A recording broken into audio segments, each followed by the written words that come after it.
What is up guys, welcome to a brand new video of Absolute Digital. In this video, I will show you how you can change your TikTok password. So let's start this video by launching the TikTok app.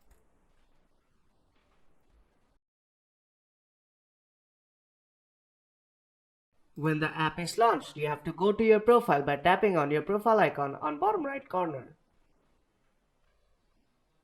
Then tap on the three dots on top right corner. Then tap on Manage Account.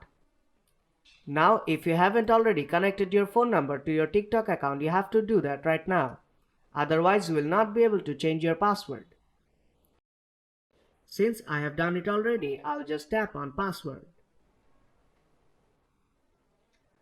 A 6-digit code will be sent to your phone number.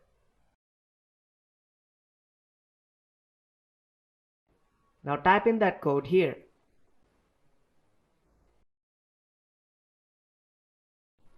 Now enter your new password. Your password must have 8 to 20 characters, letters, numbers as well as special characters.